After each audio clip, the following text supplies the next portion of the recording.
NSIT, a place to imagine, invent and inspire. NSIT, Amhara, Bihta, Patna. 22 वर्षों का विश्वास, 10,000 से ज्यादा डॉक्टर्स, गोल नेशंस लीडिंग इंस्टीट्यूट। नमस्कार, सिटी पोस्ट के इस खास पेशकश में आपका स्वागत है। मैं हूं श्रीकांत प्रत्युष। आपके लिए एक बड़ी खबर यह है कि लगातार हम आपको दिखा रहे हैं कि बीजेपी जेडीयू के बीच तल्खी बढ़ती जा रही है। जिस तरह से केंद्रीय मंत्रिमंडल में केवल जेडीयू को सांकेतिक भागीदारी का ऑफर मिला और जेडीयू ने उसे ठुकरा दिया और अब फैसला कर चुकी है जेडीयू कि केंद्रीय मंत्रिमंडल में शामिल ही नहीं होना है, तो जाहिर है कि अब मान मनोबल की गुंजाइश भी खत्म हो गई है। अगर बीजेपी 2-3 मंत्रियों का पद भी देती है तो जेडीयू मंत्रिमंडल में शामिल नहीं होगा, क्योंकि केसी त्यागी ये साफ कर चुके हैं कि अब केंद्रीय मंत्रिमंडल में उनकी पार्टी शामिल नहीं होगी। जाहिर है कि ये तल्खी काफ़ी बढ़ गई है और सबसे बड़ी बात यह है कि रविवार के दिन बीजेपी और जेडीयू की तरफ से इफ्तार पार्टी का आयोजन किया गया। दोनों ही पार्टियों के इफ्तार पार्टी में दोनों पार्टियों के नेता नहीं पहुंचे। बीजेपी के इफ्तार पार्टी में जेडीयू का कोई नेता नहीं गया और जेडीयू के इफ्तार पार्टी में बीजेपी का कोई नेता नजर नहीं आया। तो क्या ये तल्खी बहुत दूरी में बदल गई है? क्या फिर दोनों साथ नहीं हो सकते हैं? ये सवाल भी आपके जहन में उठ रहा होगा।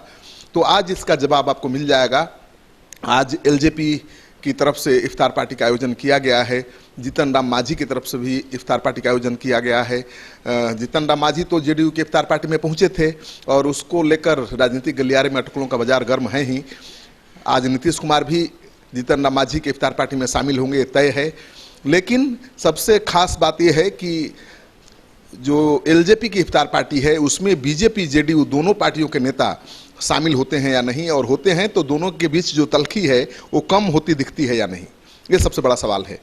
क्योंकि बीजेपी और जेडीयू दोनों दलों के नेता कह रहे हैं कि आज भले हम एक दूसरे के इफ्तार पार्टी में शामिल नहीं हो सके हैं क्योंकि एक ही दिन दोनों की पार्टी है, लेकिन एलजेपी के इफ्तार पार्टी में दोनों दलों के नेता साथ साथ दिखेंगे।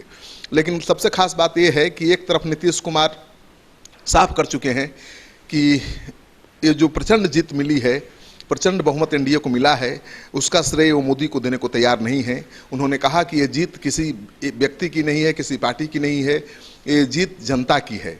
जाहिर है कि अब नीतीश कुमार मोदी करने वाले हैं नहीं, और बीजेपी नीतीश कुमार को क्रेडिट दे नहीं रही है इस जीत की। लेकिन एलजेपी के नेता चिराग पासवान इफ्तार पार्टी के बाद सीएम नीतीश कुमार को बधाई देने पहुंचे, उनसे मिले और फिर ट्वीट करके इस जीत के लिए सबसे ज़्यादा श्रेय नीतीश कुमार को दे दिया।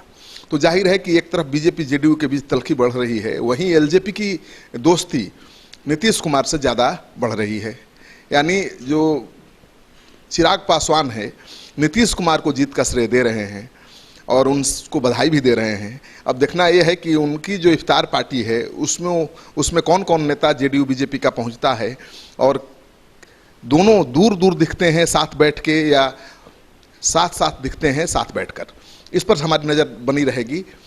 आपको हम वो तस्वीर भी दिखाएंगे जब एलजेपी की इफ्तार पार्टी होगी कि उसमें जेडीयू बीजेपी का कौन कौन नेता पहुंचा, उनका बॉडी लैंग्वेज क्या था, दोनों करीब दिखे, पास पास दिखे, या अभी भी तल्खी बरकरार है।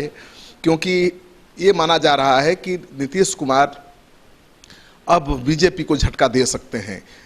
विशेष राज्य के दर्जा का मामला वो नतीजा आने से पहले ही उठा चुके हैं और अब मंत्रिमंडल में शामिल नहीं हैं। इस मुद्दे को जोर शोर से उठाने की तैयारी में जुटे हैं। और सबसे बड़ी बात यह है कि बीजेपी ने चुनाव के दौरान जो अपना एजेंडा सामने रखा उससे जेडीयू इत्तेफाक नहीं रखता, उसकी हमेशा से मुखालफत करता रहा है। तो आप देख ही चुके हैं कि किस तरह से जेडीयू बीजेपी के बीच कई मुद्दों पर सहमति नहीं है। बीजेपी ने चुनाव के पहले जिस तरह से धारा 370, अनुच्छेद 35A का मुद्दा उछाला, राम मंदिर का मुद्दा उछाला, और उसका ये कमिटमेंट भी है कि 35A को हम हटाएंगे, 370 धारा को हटाएंगे और राम मंदिर बनाएंगे। बीजेपी के इस एजेंडे से जेडीयू इत्तेफाक नहीं रखता है, समय समय पर वो विरोध भी करता रहा है।